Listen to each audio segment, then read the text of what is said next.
This program airs statewide on California Public Television and is a California's Gold classic. This series is endorsed by the California Teachers Association, the California School Boards Association, and the California Library Association. It must have been quite a sight. In fact, at first it must have been hard to even tell what they were, what you were looking at. But back in 1946, right after World War II, if you'd been anywhere near Suisun Bay, which is located near the little town of Benicia, about 35 miles northeast of San Francisco, you'd have seen them. Hundreds and hundreds of them. Ships of every size and description.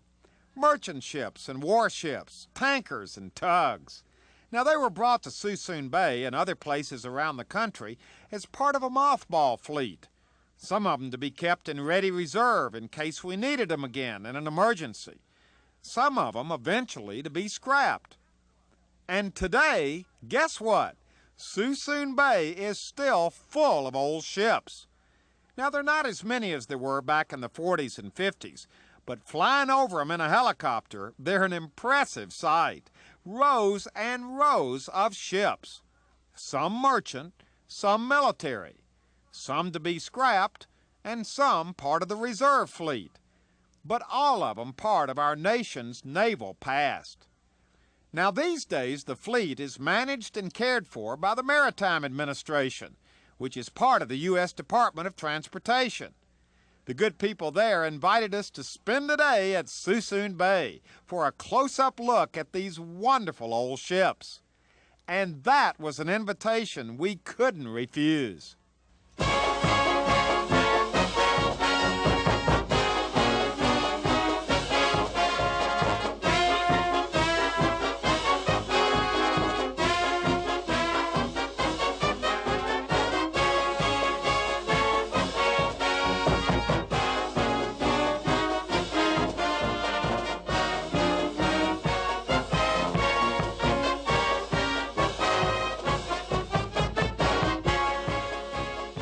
I met up with our host early in the morning. I was excited, wanted to get out and see those ships. So off we were, heading right out into the bay on what turned out to be not only a learning experience, but a real adventure.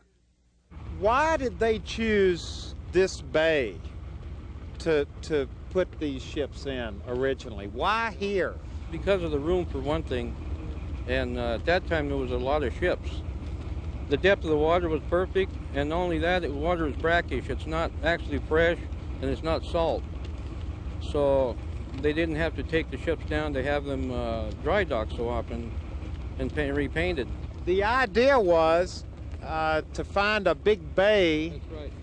That is this protected because it seems awful windy out here. Oh, no, this is Suisun Bay. That means Valley of the Wind in Indian. Oh, really? Winds, yes. High winds. And it's good, deep channel here, access in and out for the ships, so it was kind of really a good place to put them. Now, how long have some of these ships been here? Some of these look like old ships to me. Well, actually, Huell, I can tell you that I've been here 13 years, and some of them were here when I got here, and they're still here. We move them around occasionally, but they're still here, waiting for a decision to be made as to what to do with them. Because the old Connecticut there looks to me like she's on her last legs. Well, she came in shortly after I did. We've got a couple of ships in the fleet that came in the 70s that are still here. What's the story on the Connecticut? What was she in her previous life? I don't know, maybe Val. It sailed, it's a tanker. It's a fuel oil tanker. And in fact, this is the tanker roll. Oh, so these are all tankers. The Gettysburg, the Connecticut, and they're all tankers. The gray ones are the Navy tankers. That some have been downgraded and some of them were kept for future use. So could the Connecticut ever sail again? No, that's strictly spare parts. So they would come in, and if another ship needed spare parts, you would go aboard the Connecticut and find the part and take it off. Yes, that's correct. As a matter of fact, there isn't a lot left on the Connecticut. So a lot of times we take a lot of the spare parts off and warehouse them also. Yeah. Catalog them, warehouse them, so we know we've got them. Now, see, to me, this is sad. Well, I mean, yeah, it is. It is. But again, as I said, if you remember that whatever comes off of it gives new life to another ship, then it's a little easier to take. It's not quite as sad. Yeah, but it is kind of hard to look at, I know. Yeah, it is. because that ship, you know, it once was moving and proud and painted and had a crew that cared about her. And That's correct. Yes, it is. But again, you know, that's the only way I can justify it, is to remember that it's going to provide life to maybe 3, 4, 6, 8, 10 ships. So it kind of helps. I think something else that to me was very interesting is the fact that these ships move, even though they're anchored and they're all tied together in these rows. These rows do move with the tide. so these ships would, what do they move back and forth? Yeah, in and out, and occasionally we do get boaters in between, and they can get stuck. They can really sustain some serious injuries because the ship will come together and they're in there. You know, they don't You realize mean it. some pleasure craft would come out here and try and go We have between had them. those? Well, they get in there to get out of the wind and to fish, and then they get stuck. And we've had occasions when boats have been literally smashed. Rescued many people out here from in between, yeah. Really? Yeah, not only preservation of ships, but life too. But yeah, you see the way they're moored. It's called a Chinese moor. We have one north and one south, and we use the anchors to moor them with. That way they're all, and they're separated by what's called a fender, a wooden fender, for about 4 feet apart, so they won't rub together. See, I just noticed it. You've got the bow and the stern alternating on ship. Yeah, so the anchors, it's holding the row there. There's nothing else holding it but the anchor and the chain.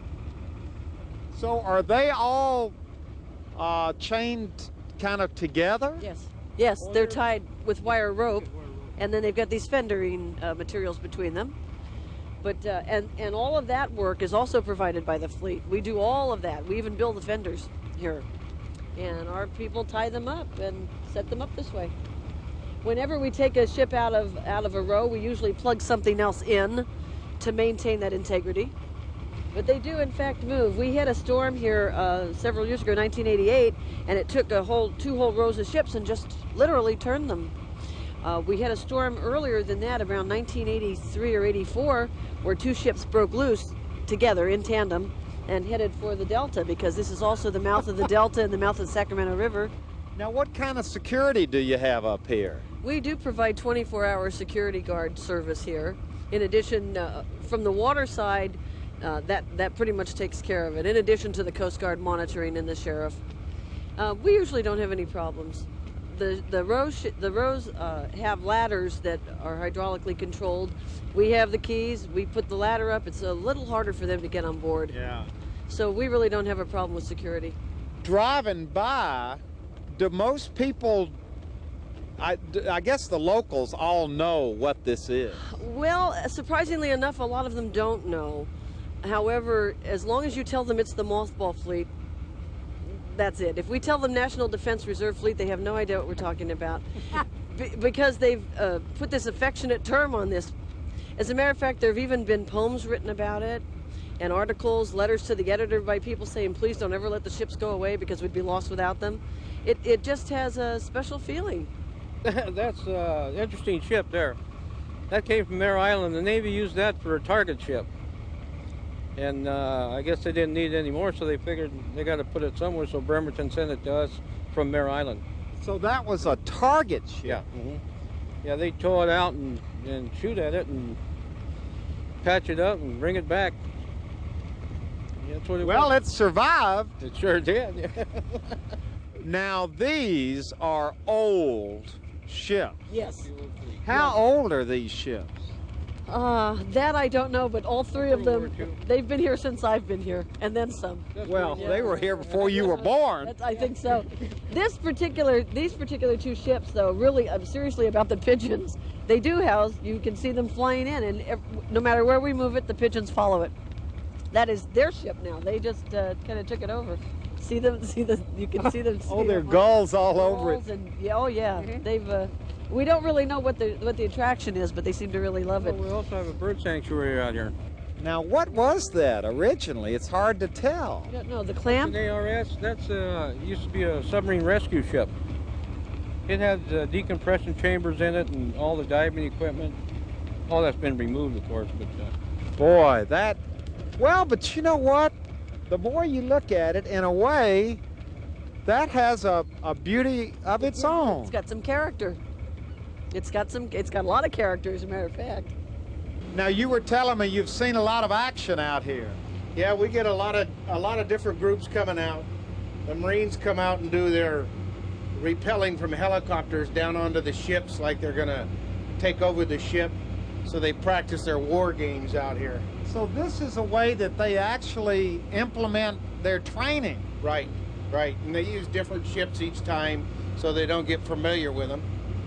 But it's amazing to watch a helicopter come over, and from the time they drop the rope, they'll put 12 men down that rope in about a minute and a half, unloaded, and they're gone. That's with weapons and everything. Now, what is that practicing for? Anti-terrorism, or? I would think that would be part of it, yeah. And you know, if someone took over a ship, they could go on board and take it back. Is there a lot of this going on out here? Yeah, from time to time we do. We have the Marines out, we've had the Navy SEALs, we've had the FBI, and most of it is anti-terrorist training. And a lot of it, they base themselves on shore, and then they fly out with helicopters.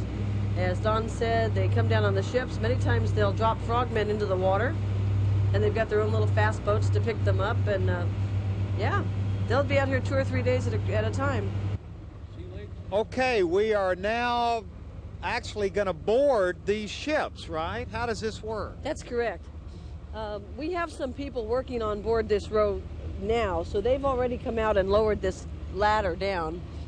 The boat will come up alongside the float. We'll get off and go up the ladder and on board. Now, usually this ladder is up, right? That's correct. The control is kept in that box under lock and key. The keys are kept in the office. They draw the keys in the morning on the particular roads they're going to work, come out, unlock it, let the ladder down, and proceed. So there are people working on these ships right now? That's correct. That's Doing correct. what? Any number of things. I think what we have out here today are some of our electrical people, and they undoubtedly are going through and checking electrical systems. Okay, how do we... He's going to bring us Oh, around. just swing right on. Oh, wow. Our boat drivers are quite skilled at doing this, even in bad weather. Okay, let's head off.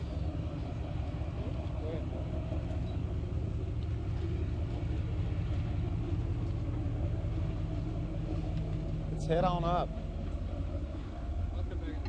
Yeah, just bring a radio with you.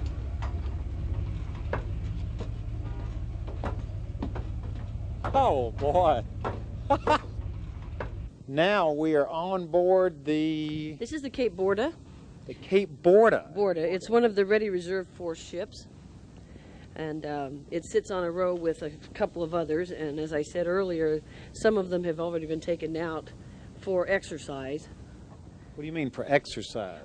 They make them operational and check them out to be sure all the systems are working. It's just a test, just like a fire drill. So you mean they take them out, then bring them back? Absolutely, yeah. Now, standing here, we've got, let's see, 1, 2, 3, 4. It's hard to, you lose your perspective here. Yeah, you really do. When the ships come in and we get them nested, we do paint markers on the ground to let you know which direction to go in to be able to get across. Otherwise, you could wander around forever trying to figure out how to get over to the next ship. Oh, you mean trying to get from one ship? Right, right. If you notice, So how do we go? On the ground, there's an arrow pointing. Oh, this way, okay. That points towards that brow and that set of stairs so that you know that that's the way to get out of here, off of this ship. I see. So now we've got A stairway wooden going- steps that Exactly. go from one ship to the other. So this is the... Oh, look. Here's the... What are these called? Those are fenders, and we build those here. This cable that you see hanging, this is the shore power cable. It provides the electricity, and then the wire rope. And that little wooden thing down there, well, that's got more than... Is that just wood that separates them? Yes, that's correct. That just holds the two ships apart. That's right. Wow. And we just walk up here and go Right, onto the next ship. from one. Now we're on the, This is going on to the Cape Blanco, and we're on the the Cape Borda. Cape Borda, Cape Blanco. And Cape Blanco. That was an easy that's it. transition, wasn't it? Now we spent a good part of the morning wandering around this huge cargo ship. There was lots to see, and if you weren't careful, you really could get lost. But to tell you the truth, what I was really looking forward to was our next destination, a row of ships way in the back of all the rest. It was here we'd truly connect with a rich chapter in our nation's naval past. During World War II, our country built literally thousands of Liberty and Victory ships, which carried cargo and soldiers all over the world. These ships were vital to helping us win that war. Today, only a small handful remain, including this wonderful row of old rusted Victory ships filled with memories. Okay. Now this is wonderful. Yeah, it really is. This is, for me, this is the best part of the tour. These ships were built 1944, 45, 46. Many of them were built at the old Kaiser shipyards down in Richmond. Which is no longer there. It's no longer there, and as I understand it, they used to turn these ships out, I don't know the time frame, but fairly rapidly. That was the days of Rosie the Riveter and all of the glamour that went with that. And the war, they were turning these things out to win the war. Yes, absolutely. Faster than they could count. Well, you've got how many of them here? 1, 2, 3, 4, 5, 6, 7, at least 8 of them here. 8 here. This is it. There's no more after this. Now, why are these here? These eventually will be scrapped. Right now, we're just sitting on them waiting for Washington to tell us when. Oh, they shouldn't be scrapped. I know it. This is history right here. It sure is, yeah. From time to time, somebody will come to our security gate, and we have a phone out there. They call the office, and they'll tell us that they're here on vacation from Michigan or Minnesota, and they had served on a particular ship. Did we have it? And if we do, then they get real emotional, and they ask if they can come in. And we explain that we're federal government, and we don't do tours. That's not our business. But occasionally, we will let them come in the office if time allows, and they can get a little better view of the ships.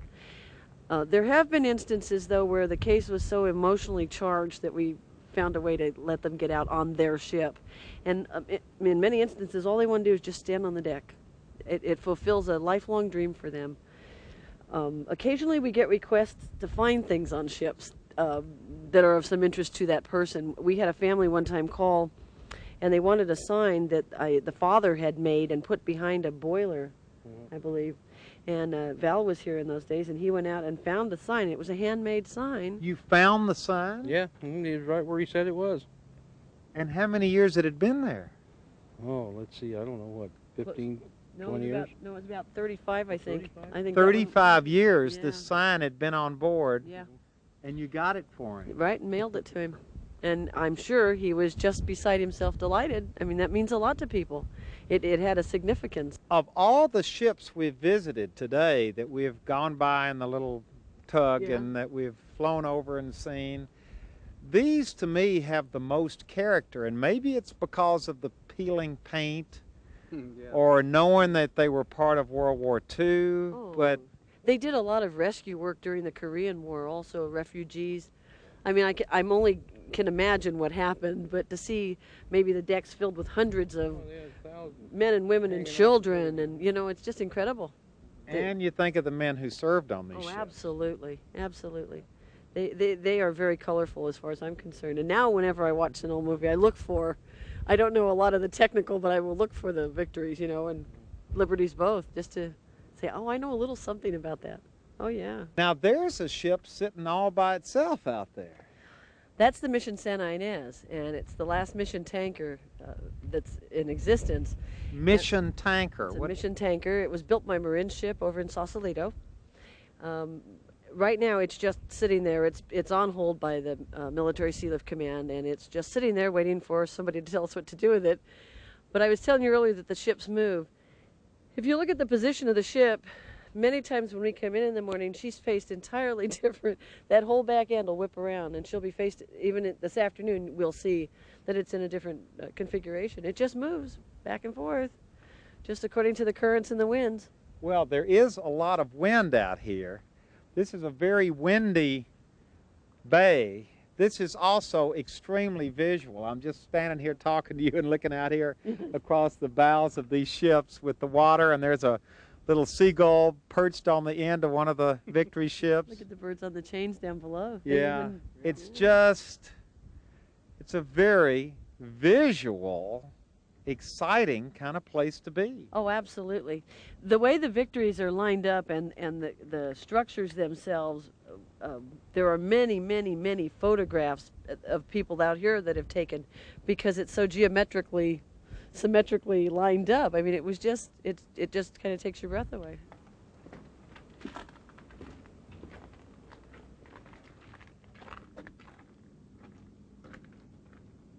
You can see a bunk bed in there. Oh, yeah. So there's still stuff in here. Yeah, I'm afraid there is, yes. What do? Just seal them and they're like time capsules inside? Well, pretty much, but we've stripped machinery and things that are usable off of the ships. Some things like bunks, there's no need for, so we just leave them there. But I saw an electric fan on the wall. Oh, yeah. That's and mattresses on the beds. Yeah. Was anybody in it? Well, I hope there's not. Yeah. Yeah. No, the mattresses are still there, and the bedding, most of the stuff is stored in a storeroom somewhere that's still usable, yeah. Now, can we get in here?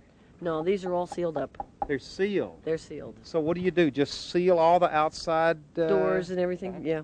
Yeah. No access for us nor for anybody else unless they're needed, in which case the proper measures would be taken to get them open and get him board. See, that makes it even more kind of bizarre. Here we are on board all of these ships, and they're all sealed. I know it. They're just sitting here. It's like the memories are sealed inside. Inside, exactly. Yeah. Yeah, they can only talk, huh? Yeah. Don't you kind of begin to get a sense of why people do want to come back out and get on board their ship, though? You know, when you start to see these kinds of things up close, you can see why people would want to and why they would get so emotional. It's like visiting your childhood home, you know, something really sentimental. Now, I collect historic things. Okay. Can I take this home and keep it? Yeah, sure. Yeah. We would let you. Off of one of the last remaining Victory ships. This is great. Maybe I could find some of the old crew members and sell them some of this paint.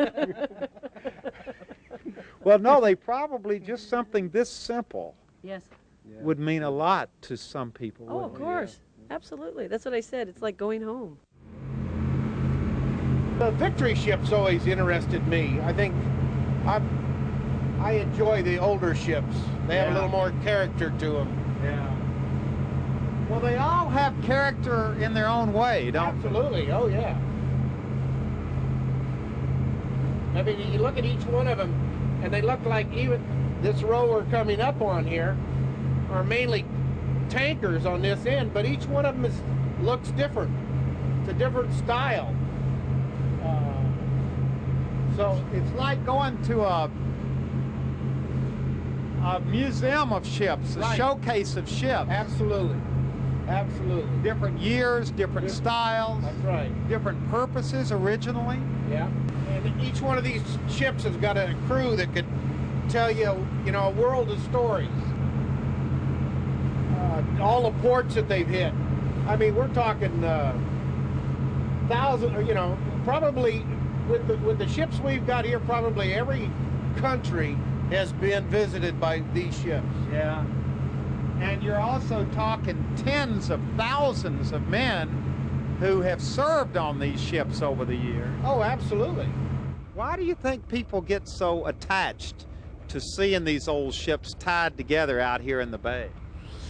I could tell you why I personally do. A lot of the Victory ships were built the year I was born. And when I see them go away for scrap, it kind of tears at your heart a little bit. You kind of feel like that's just a little bit of you. There's just something very romantic about ships. There's just a feeling that you get, and they become almost human to you. And I think because you take care of them and you nurture them, and they're almost like your children.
Well, hello everybody, I'm Huell Hauser, and I sure hope you enjoyed this adventure.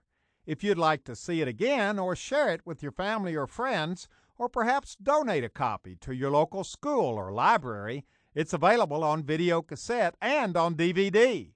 All you have to do is call 1-800-266-5727 and we'll be glad to send it to you right away.